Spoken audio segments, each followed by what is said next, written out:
월간 독자 리더에 나오는 그 마음에 새기는 하늘의 소리란에 짧게 소개된 글입니다. 그대가 가진 것 가운데서 거저받지 않은 것이 어디 있습니까? 모두 거저받은 것인데도 왜 거저받지 않은 양 자랑하십니까? 거저받았다는 것은 우리 신앙의 용어로는 은혜라 이렇게 이야기합니다. 우리가 은혜로 살고 있죠. 실은 우리가 많은 것들을 소유하고 누리며 살고 있지만 그 모든 것들 따져보면 하나님께서 우리에게 주신 것입니다. 거저 주신 것입니다. 그래서 이 은혜를 인정하면 감사로 가는 것이고, 이 은혜를 인정하지 않으면 자기 자랑으로 가는 것입니다. 나에게 주신 이 모든 것이 하나님께서 나에게 주신 은혜입니다 라면 감사로 갈 수밖에 없지 않습니까? 내가 잘나서 내 힘으로 다 얻은 것입니다 라고 하면 자기 자랑으로 갈 수밖에 없습니다. 감사하며 사는 사람이 행복한가? 자기 잘난 것에 자랑하며 사는 사람이 행복한가? 그것은 이제 본인들의 결정해야 될 문제고요. 우리는 하나님께서 거저 주신 이 은혜로 살고 있는 것인가? 그래서 감사하며 살 것인가, 자기 자랑하며 살 것인가를 선택하는 것이 우리의 몫입니다. 여러분들이 나는 감사하며 살겠다, 나는 자기 자랑하며 살겠다, 이것은 하나님이 거저 주신 이 은혜에 대해서 인정하느냐 안 하느냐에 따라 결정되는 것입니다. 모쪼록 거저받은 것 인정하고 은혜 베풀어 주신 거 인정하고 우리 감사하며 사는 행복한 신앙인들 되시기를 축복합니다. 우리가 거저받은 것 중에 최고는 구원입니다. 구원. 에베소서 2장 8절 말씀은 평생 가슴에 담고 살아야 될 말씀인데 같이 한번 읽습니다. 너희는 그 은혜에 의하여 믿음으로 말미암아 구원을 받았으니 이것은 너희에게서 난 것이 아니요 하나님의 선물이다. 선물이라는 것은 거저 줬다는 것 아니겠습니까? 주는 사람이 어떤 사랑의 마음을 갖든지 어떤 호의적인 마음을 가지고 준 것입니다. 거저라는 말을, 구원을 이야기하면서 선물이라는 말을 사용하고 거저라는 말을 사용한다는 것은 우리에게 그것을 받을 만한 이유가 없다는 것입니다. 우리가 그 구원이라는 것을 받을 만한 이유가 없는데 하나님께서 거저 주신 것이고 선물로 주신 것입니다. 받을 만한 조건을 갖추지 않고 있습니다. 받을 만한 어떤 공로를 세운 것도 없습니다. 받기 위해서 어떤 대가도 치르지 않았습니다. 그럼에도 불구하고 구원이라는 것을 우리에게 거저 주셨고 은혜로 주셨습니다.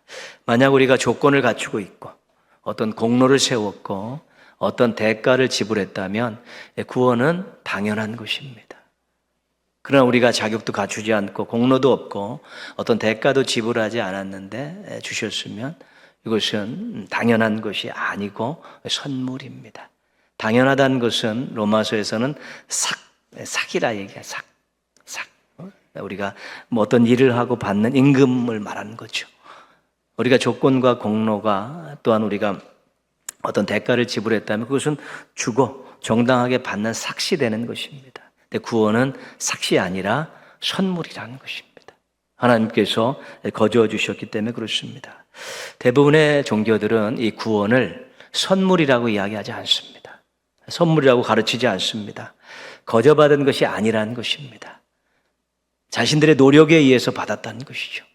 깨달음을 또 수양을 통해 또 훈련을 통해 어떤 공로에 의해서 자신이 받았다는 것이죠. 그래서 우리가 자력구원이다 그렇게 이야기합니다.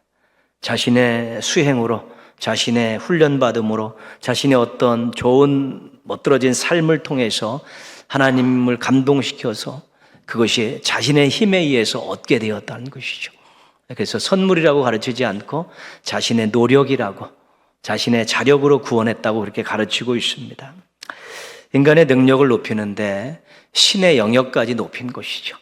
우리가 볼 때 구원은 하나님의 선물인데 자신들의 노력에 의해서 그 선물을 받을 수 있다란 자신의 노력에 그것을 얻을 수 있다는 것은 인간을 신의 영역까지 끌어올리는 것입니다. 그리고 실은 인간의 노력에 의해서 무언가를 얻었다는 것은 귀한 것이 아닙니다. 인간이 노력해서 얻을 수 있다는 것은 그렇게 귀한 것이 아닙니다. 인간이 노력해서 얻을 수 없는 것이기 때문에, 선물로 주신 것이기 때문에 귀한 것이지, 노력해서 얻을 수 있다면 그것이 얼마나 귀한 것이 되겠습니까? 왜 성경은 구원을 하나님의 선물이라고 이야기할까? 인간이 스스로 얻을 수 없기 때문에, 인간이 스스로 거기서 빠져나올 수 없기 때문에 하나님의 선물이라고 이야기하는 것입니다. 그래서 구원을 이야기할 때는 무엇으로부터 구원 이렇게 이야기합니다. 어디서부터 나왔다는 것이지, 어디서부터 벗어났다는 것입니다. 그 무엇으로 구원이 중요한 것입니다. 이 땅에 태어난 인간은 죄의 권세에 붙들려 살게 되어 있습니다. 창세기 3장에서 우리 첫사람들이 하나님의 말씀에 불순종함을 통해서 그들이 타락을 했죠. 그때부터 모든 후손들은, 인간의 육체적인 관계를 통해서 태어나는 모든 인생들은 전부 죄의 권세하에 놓이게 된 것입니다. 원래 죄인으로 태어나는 것입니다. 죄의 싹은 사망이기 때문에 죄를 해결하지 않으면 또 사망의 권세에도 붙들리게 되는 것입니다. 이 땅에 태어난 순간에 죄와 사망의 권세가 인간들을 꽉 틀어쥐고 있는 것입니다. 이 죄와 사망은 인간이 해결할 수 없는 세력들입니다. 이 죄와 사망은 인간이 벗어날 수 없는 자리입니다. 이 죄와 사망은 꼬리표처럼 붙어다니며 괴롭히는 원수입니다. 이 땅에 태어난 순간에 죄와 사망의 권세에 꽉 붙들려 살고 있죠. 포로가 되고 노예가 되고 거기서 아무리 몸부림쳐도 빠져나올 수 없는 그런 자리에 처하게 되는 것입니다.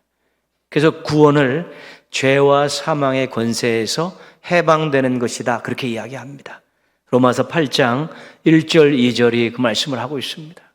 그러므로 이제 그리스도 예수 안에 있는 자에게는 결코 정죄함이 없나니 이는 그리스도 예수 안에 있는 성령의 법이 죄와 사망의 법에서 너를 해방하였습니다. 이 죄와 사망의 권세, 죄와 사망의 법을 인간 스스로는 벗어버릴 수 없기 때문에 하나님께서 이 부분을 해결해 주시고 우리에게 구원이라는 것을 선물로 안겨주신 것입니다.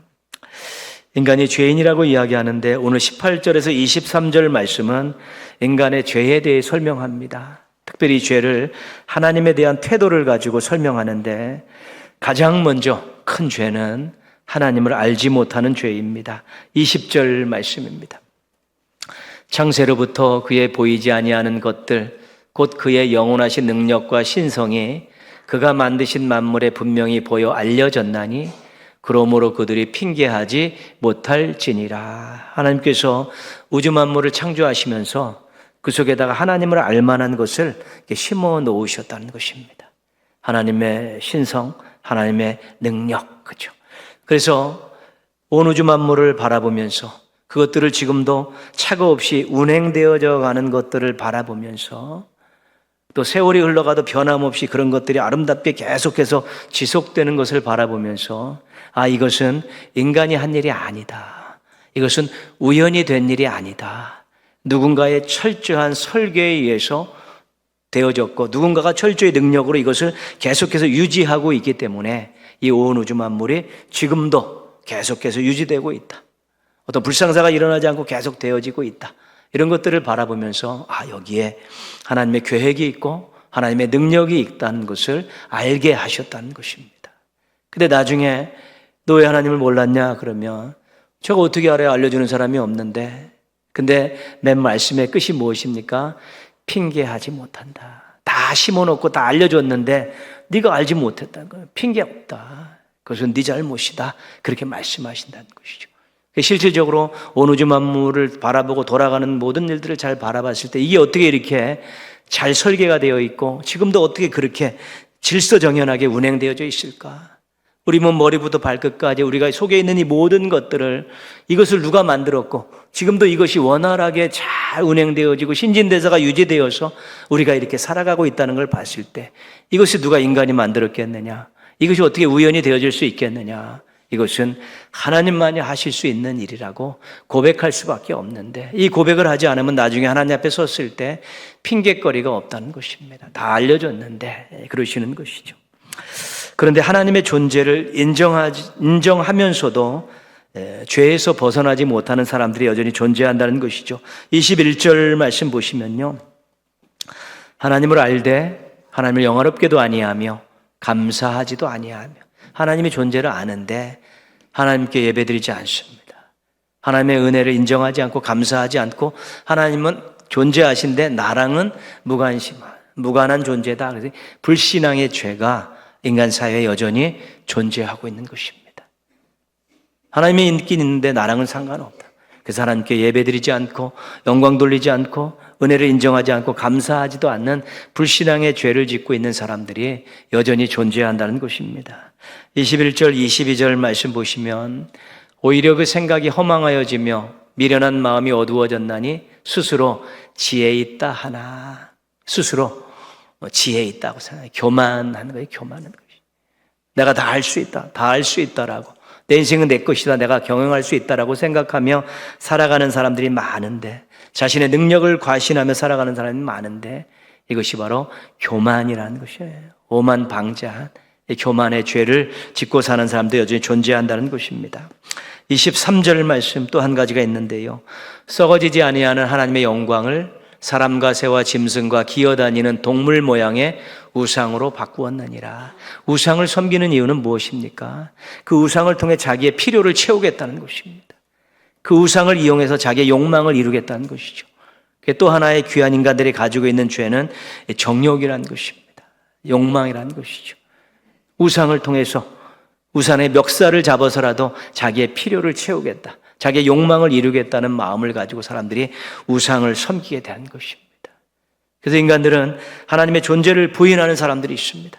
하나님의 존재를 인정하면서도 하나님을 경배하지 않는 불신앙이 있고, 자기가 최고라고 교만을 가지고 살아가는 사람이 있고, 자기의 정욕을 이루고자 하나님 아닌 다른 것들에게 목매어 달면서 자기의 필요를 채우려는 그런 죄된 모습들을 여전히 다 가지고 있다는 것입니다. 그런데 이런 것들을 인간 스스로 떨쳐버리기가 굉장히 어렵다는 것입니다. 죄와 사망의 권세에 붙들려 있는데 스스로 죄의 문제, 사망의 문제를 해결할 만한 능력들이 인간에게 없다는 것입니다. 인간이 죄와 권세와 사망의 권세를 스스로 이겨낼 수 없고 벗어날 수 없기 때문에 하나님께서 나선 것입니다. 인간들의 죄와 사망의 권세를 벗어버리는 그런 구원을 주시기 위해서 하나님께서 하신 일이 있죠. 하나님의 세상을 이처럼 사랑하사 독생자를 주셨으니, 예수님을 보내주셨습니다. 순한 표현입니다. 순한 표현. 하나님이 하나밖에 없는 독생자를 우리의 죄를 해결하고 구원하시기 위해서 보내셨습니다. 이게 순한 표현이죠. 말씀이 육신이 되어 우리 가운데 거하신 말씀이신 우리 성자 하나님께서 인간의 몸을 입고 이 땅에 태어나셔서 우리와 함께 거하시려고 텐트를 치셨습니다. 그런 뜻입니다. 요한복음에 나오는 이런 부분들은 하나님이 독생자를 보내주셨습니다. 예수님이 인간의 몸을 입고 이 땅에 오셨습니다. 이 모든 것들이 엄청난 사건입니다. 이거. 우리를 죄에서 구원하시기 위한 하나님의 엄청난 사건인데 표현을 아주 순하게 한 것입니다. 스칸 맥나이터라는 이 신학자이고 이 목사님이 이런 표현을 씁니다. 그분은 침략이다, 침략이다. 하나님께서 이 세상을 침략하셨다, 공격하셨다는 것입니다. 왜냐하면 죄와 사망의 권세에 인간들이 포로로 잡혀 있습니다. 죄와 사망의 권세 하에서 노예 생활, 종살이를 하고 있습니다. 그런데 이 포로들이, 이 종들이 스스로 죄와 사망을 떨쳐버리고 일어날 수 있고 해방을 할 수가 없는 것입니다. 이것은 죄와 사망을 공격을 해서 그 진영을 침략을 해서 그들을 몰락시켜야만이 포로들을 구원할 수 있고 그들을 종살이에서 해방시킬 수 있다는 것입니다. 그래서 하나님께서 독생자를 보내주셨습니다. 이 표현을 그분은 하나님께서 침략하셨습니다. 죄와 권세의 진영을 하나님께서 침략하셨습니다. 공격하셨습니다. 그래서 원색적인 표현을 쓰고 있는 것입니다. 왜냐하면 죄와 사망의 권세가 원체 탄탄하기 때문에 인간의 힘으로 이겨낼 수 없는 것이기 때문에 하나님이 공격을 통해 침략을 통해서 그들을 와해시킴을 통해서 포로에서 구해내시고 종살에서 해방시켰다는 것입니다.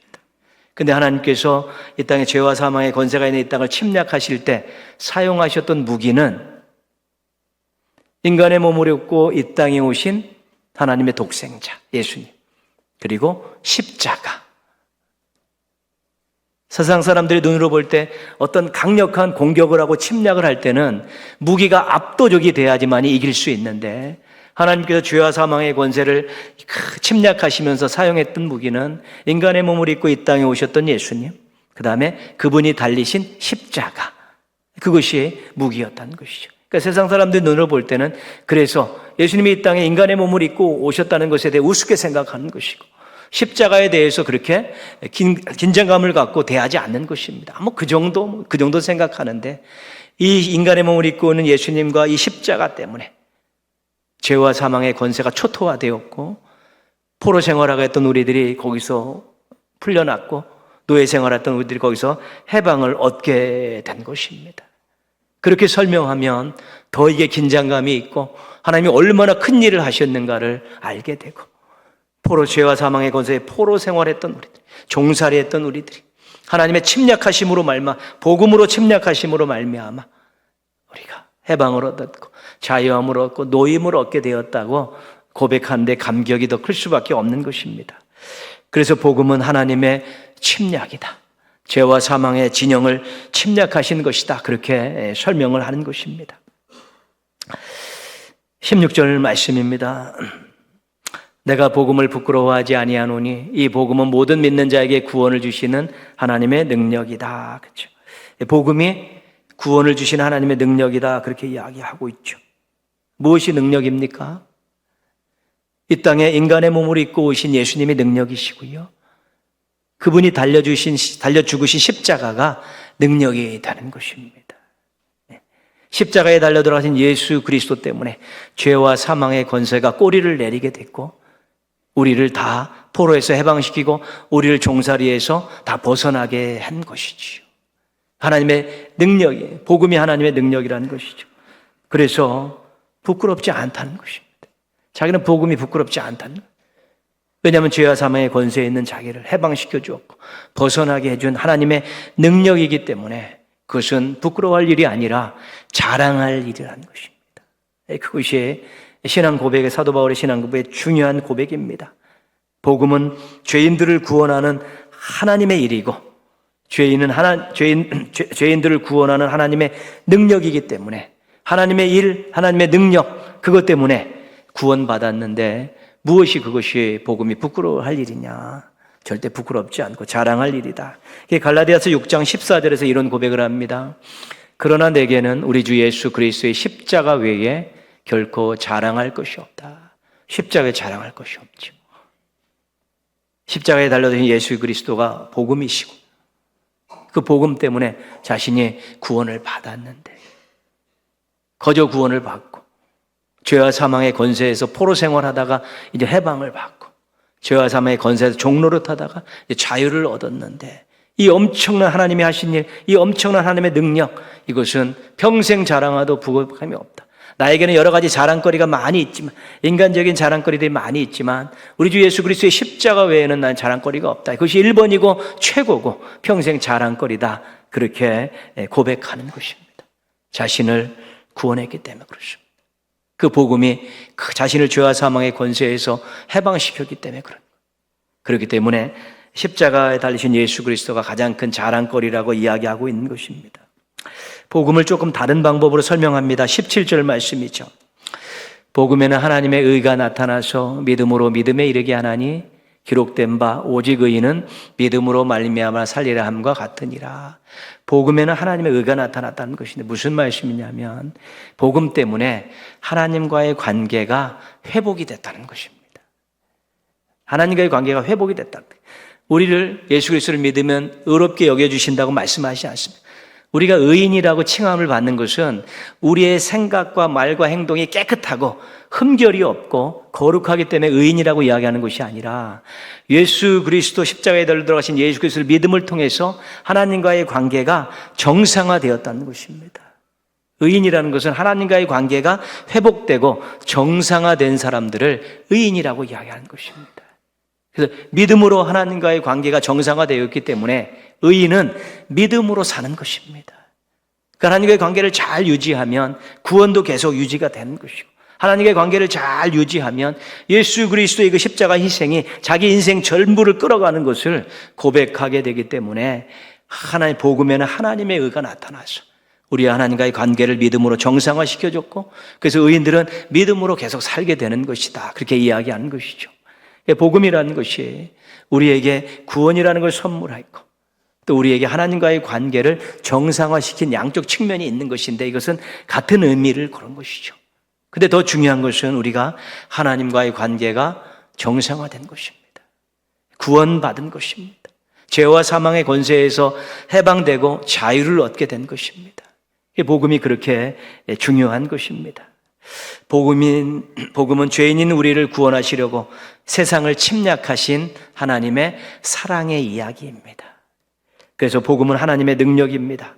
죄와 사망의 권세로부터 우리를 구원하시는 그 어떤 것도 막을 수 없는, 회방할 수 없는 하나님의 능력이고요. 복음은 하나님과의 관계 회복입니다. 죄와 사망의 권세로부터 해방되어 하나님을 믿음으로 끝까지 믿을 수 있게 해 주신 것입니다. 우리는 행복한 사람들입니다.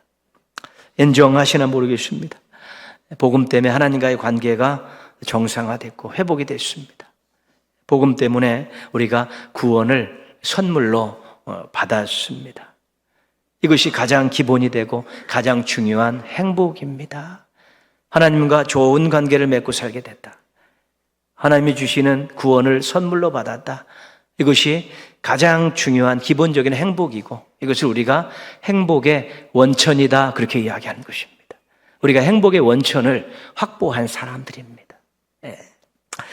성경을 연구하고 설교하는 분들의 공통적인 주장은 이것입니다. 행복은 조건이 아니라 관계이다. 그렇죠? 우리가 막 기도합니다. 하나님, 이런 것도 해결해 주시고, 이런 것도 이룰 수 있게 해주시고, 이런 것도 주시고, 이렇게 해주시고, 막 우리가 여러 가지 막 조건적인 것들을 막 기도하지요. 하나님께서 그걸 채워주시죠. 그럼 우리가 그때는 참 감사하고 행복합니다. 그런데 하나님과의 관계가 틀어져 버리면 아무짝에도 소용없는 것들입니다. 그것은 그렇습니다. 꽃꽃이 같은 것이죠. 처음에 단맛을 느꼈지만 기본적으로 하나님과의 관계를 소홀히 하게 되면 그런 짧은 행복들, 순간적인 행복들은 왔다가 순식간에 사라지는 것입니다. 그러나 행복의 원천, 하나님과의 관계가 분명하고 하나님이 주신 그 구원에 대한 감격이 분명하면 그걸 기점으로 해서 우리가 우리의 삶에 귀한 것들을 통해 행복을 맛보는 것입니다. 하나님 영광을 위해 살고 싶습니다. 하나님, 제가 이 직업을 통해서 하나님 영광을 위해 살고 싶습니다. 하나님, 저에게 이러한 것들을 풍성히 채워주시면 이걸 갖고 하나님 기뻐하시는 삶을 살고 싶습니다. 하나님, 우리 자녀가 이렇게 잘 커서 하나님께 큰 영광 올려드리는 일꾼이 되길 원합니다. 그러면서 간구했던 것들이 우리에게 이루어질 때, 이 행복의 원천이 분명히 살아있을 때 맺는 열매들의 행복은 우리를 너무너무 행복하게 하고 감사로 이어지게 하고 또 다른 행복들을 맛보게 하는 그런 연쇄작용이 일어나는 것입니다. 그런데 관계가 하나님과 관계가 딱 끊어져 버렸는데 무언가 순간적이고 짧은 행복을 요구했을 때 그것은 순간적으로 사라지고 오래 지속되지 않는 것입니다. 시편의 시인들은 이런 고백들을 합니다. 하나님을 가까이함이 내게 복이라. 73편에 하나님을 가까이함이 내게 복이지. 하나님의 관계를 잘 맺는 것이 행복한 거라는 것입니다. 행복의 중요한 것이라는 것입니다. 복 있는 사람은 오직 여호와의 율법을 즐거워하여 그 율법을 주야로 묵상하는도다. 하나님의 말씀을 가지고 하나님과 좋은 관계 속에 하나님 말씀으로 위로받고 은혜받고 하나님 말씀대로 살려고 노력하게 될 때 또 하나의 귀한 행복들을 맛볼 수 있죠. 그래서 시인들이 말하는 행복과는 정확한 것입니다.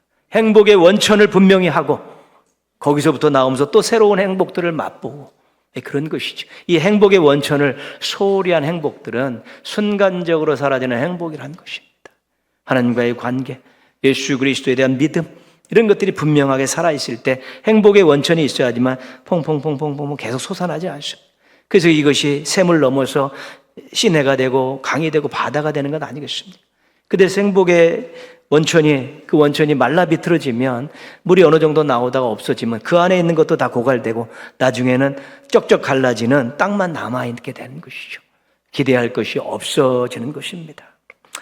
믿음으로 구원을 선물 받은 것 감사하시면서 또 하나님과의 관계가 정상적으로 회복되었다는 거 기억하시면서 하나님 저에게 행복의 원천을 주셔서 감사합니다. 분명히 인정하시고 고백하십시오. 그리고 그 다음은 하나님 뜻대로 하나님 또 영광을 위해서 살다 보면 우리에게 크고 작은 많은 행복들이 계속해서 다가오게 되는 것입니다. 그러다 보면 범사에 감사하며 살게 되는 것이고 하나님 우편의 영원한 기쁨, 하나님 앞에 또 충만한 기쁨, 또 이런 것들도 또 계속 누리며 살면서 정말로 행복한 인생을 구가하며 살아갈 수 있게 되는 것입니다. 세상이 주는 것과는 다른 차원의 행복들이 하나님이 주시는 것이지요. 그 말로 표현할 수 없는 그런 행복들이 우리에게 예비되어 있는 것입니다. 복음을 통해 얻은 이 행복 마음껏 누리시면서 이 행복의 원천을 또 잘 유지하시면서 하나님 계속 주시는 행복을 또 마음껏 만끽하며 살아가는 우리 성도들 되시기를 주님의 이름으로 축원합니다. 사도 바울은 어땠을까요? 예수님은 어땠을까요? 예수님 공생의 내내 동안 공격받으시고 힘든 시간을 보내고 고난받으셨습니다. 사도 바울 복음을 전하는 내내 돌에 맞고 굶주리고 강도의 위협과 강의 위협을 당하고 엄청나게 많은 고난을 당했는데 예수님 행복하셨을까요? 사도 바울 행복했을까요? 복음서에 나오는 3년의 예수님의 삶, 또 사도행전에 나오는 그 사도 바울의 그런 행적들을 볼 때 엄청나게 고난을 받았던 것도 우리가 알게 되는데 행복했을까? 행복하셨죠. 예수님 누군가에게 예수님 십자가에 달려 돌아가심을 때 누군가에게 행복의 원천을 주신다는 이 생각 때문에 그 앞에 있는 기쁨을 위해서 십자가를 지시고 고난을 당하셨다고 히브리서에서 말씀하고 있지 않습니까? 사도 바울의 그런 많은 고백들을 보면 힘들어 죽겠습니다. 하나님 살려주십시오. 이런 것들은 없습니다. 내가 복음을 위해서라면 내 목숨을 바치는 거 아깝지 않습니다. 누군가에게 행복의 원천을 주는 것 정말 아깝지 않습니다. 그래서 어떤 분은 책에다가 예수님을 행복한 사나이, 사도 바울도 행복한 사나이 이렇게 기록을 해놨습니다. 삶은 곤고했고 어렵고 힘들고 고난의 연속이었지만 그들은 복음을 통해서 자신의 행복을 원천을 받았다는 걸 기억하고 누군가에게 복음을 전하는 것이 행복의 원천을 주는 것이라는 생각을 갖고 있었기 때문에 행복한 사나이들로 살아갈 수 있었던 것이죠. 우리들도 이 땅을 살아가면서 행복의 원천을 얻은 사람으로서 또 누군가에게 행복의 원천을 주는 그런 삶을 살아야 되지 않을까? 예수님을 바라보면서 사도 바울을 바라보면서 그런 생각들을 갖는 것이죠.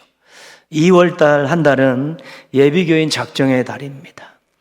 우리가 터치전도를 하면서 임박해서 예비교인을 작정하니까 기도할 시간도 많이 모자랐는데 올해 이제 명절 때는 2월 한 달 동안에 우리가 예비교인을 작정하고 그 명단을 딱 붙들어 매놓고 6개월 동안 죽으라고 기도하고 8월 말부터 터치전도 시작하면서 이제는 정말로 우리가 행복의 원천을 주기 위해서 그분의 인생에 그분의 가정들에게 침략을 하려고 하는 것입니다.